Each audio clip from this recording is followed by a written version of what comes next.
आने वाली है? देखिए, एक तो सबसे पहले हम ये बताएं कि आपने एक सवाल पूछा था कि जो हमने बताया था कि राहुल गांधी की यात्रा जिन 7 ज़िलों से और 51 विधानसभा क्षेत्रों से निकली थी उनमें क्या स्थिति थी। तो आपका सवाल था कि 2018 में इससे पहले इन सीटों में क्या स्थिति थी। जी बिल्कुल। इसके मामले में थोड़ा सा आंकड़ा आया है, पूरा तो अभी नहीं आ पाया, 51 सीटों का तो नहीं आ पाया अभी, लेकिन फिर भी 21 सीटों का एक आंकड़ा आया है। जी। तो राहुल की यात्रा जिन 21 सीटों से निकली थी वहाँ पे 2018 में कांग्रेस के पास सिर्फ 5 सीटें थी। राहुल गांधी की यात्रा जिन 21 सीटों से निकली थी, 21 विधानसभा क्षेत्रों से गुजरी थी, वहाँ 2018 में कांग्रेस के पास सिर्फ 5 सीटें थी, लेकिन अभी 17 में वो लीड कर रही है या जीत रही है। 5 से सीधे 17। जी हाँ। और उससे भी ज़्यादा आश्चर्यजनक कि 2018 में पिछले चुनाव में वहाँ बीजेपी के पास 12 सीटें थीं, लेकिन अब 2023 में इस चुनाव में जहाँ मतगणना हो रही है, नील, ज़ीरो, एक भी नहीं। और एक और इम्पॉर्टेंट बात कि जो क्षेत्रीय दल हैं उन्हें बिल्कुल चिंतित नहीं होना चाहिए। कांग्रेस की बढ़त से क्षेत्रीय दलों का अपना आधार है, अपनी जगह है। जेडीएस के पास वह 4 सीटें थीं और अभी भी 4 पे वो कायम है।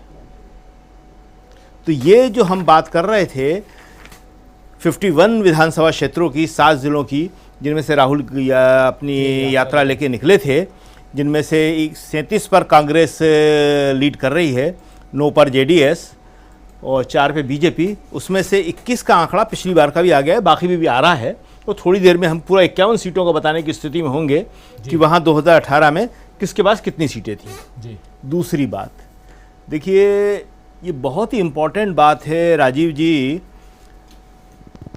बहुत सारे एग्जिट पोल आए, बहुत सारे सर्वे आए, लेकिन उसमें से सटीक कौन सा था, किसने बिल्कुल सही तस्वीर दिखाने की कोशिश करी और हिम्मत करी, वो बहुत ही इम्पॉर्टेंट है।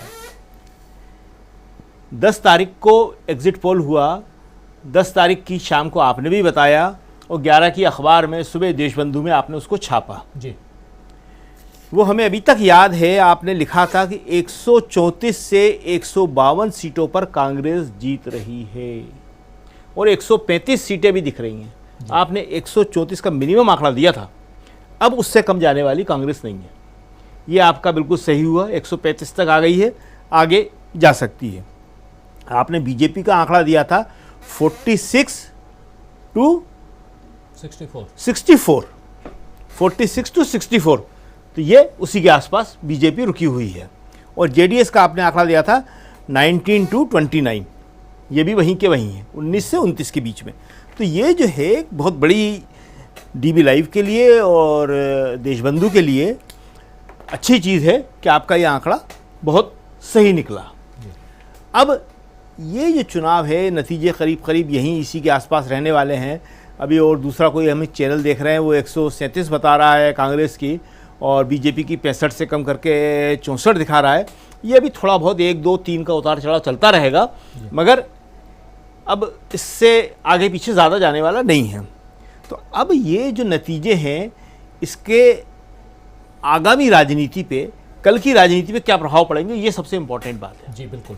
तो सबसे पहला प्रभाव ये पड़ेगा कि अब जो है विपक्षी एकता की कोशिशें जो हैं बहुत तेज़ होंगी।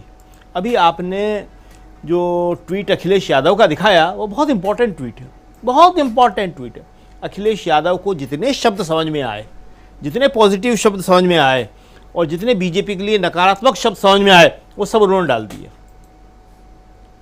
उस एक ट्वीट के अंदर सिर्फ शब्द ही शब्द हैं, कांग्रेस की प्रशंसा के सारे शब्द और बीजेपी को चोट पहुंचाने वाले सारे शब्द। इसका मतलब क्या हुआ कि अखिलेश यादव अभी तक कांग्रेस से और राहुल गांधी से दूरी बनाए हुए थे। वो तीसरे फ्रंट की भी बात करने लगे थे, खुलेआम तीसरे फ्रंट की बात कर रहे थे। अब कोई भी तीसरा फ्रंट नहीं होगा, 2 ही फ्रंट होंगे, एक बीजेपी, दूसरा कांग्रेस।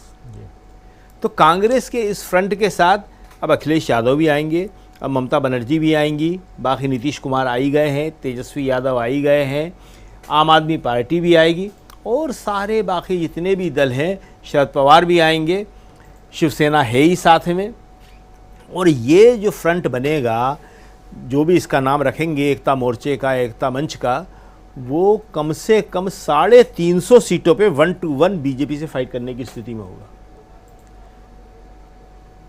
जो हमारी 540 सीटें हैं, 543 हमारी जो सीटें हैं, उनमें से 350 से लेके 360, 370 तक 1-1 फाइट की स्थिति आ जाएगी। और जब एक पे एक लड़ाई होगी तो जो नीतीश कुमार ने कहा था कि हम बीजेपी को 100 के नीचे समेट देंगे, और ये स्थिति वाकई बन जाएगी, क्योंकि सब ये देख रहे थे कि कांग्रेस कर्नाटक में कैसा प्रदर्शन करती है।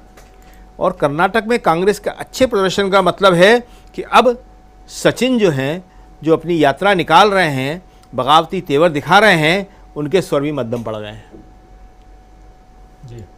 क्योंकि उन्होंने दो बातें देख ली। एक तो ये देख ली कि वसुंधरा राजे जो है बहुत तेज़ी के साथ आके नरेंद्र मोदी को प्रेस करने लगी हैं। अभी तक वो एक ताकत के रूप में खड़ी हुई थी, लेकिन जब नाथद्वारा गए नरेंद्र मोदी तो समझ में आ गया वसुंधरा राजे के भी कि अब मैं एक अलग मुद्रा अपना के मोदी जी के सामने खड़ी नहीं हो सकती हूँ। अगर मुझे राजस्थान का नेतृत्व करना है तो उनके साथ मिलके ही करना है, उनके नीचे ही करना है। तो सचिन पायलट समझ गए कि अब उनके लिए वहाँ कोई बहुत बेहतर स्थिति बनने वाली नहीं है। तीसरा मोर्चा, वहाँ पे भी कोई अच्छी स्थिति नहीं है। अलग पार्टी, वहाँ पे भी कोई अच्छी स्थिति नहीं है। तो उनके समझ में आ गया कि जैसे तैसे भी हो, एक समझौता करके कांग्रेस के साथ ये चुनाव निकालना है। चुनाव के अगर अच्छे रिजल्ट निकलेंगे तो कांग्रेस किसी को भी कुछ भी दे सकती है जी।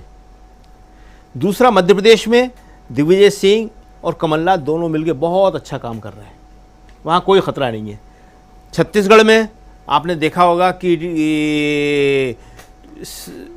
जो उनका अभी हमारे भूपेश बघेल जी का, उनका बहुत अच्छा वो था, वो मिठाई भी खिला रहे हैं, वो बड़े खुश भी हैं। और जो उनके प्रतिद्वंदी के रूप में आते थे, वो उन्होंने कह दिया है कि अब हमारा चेहरा बघेल साहब ही होंगे, टीके सिंहदेव। तो ये सारी स्थितियां कर्नाटक के चुनाव के बाद कांग्रेस के लिए फेवरेबल होने जा रही हैं। और अगर ये फेवरेबल हो गई तो 2024 का चुनाव बहुत ही इंटरेस्टिंग होने वाला है।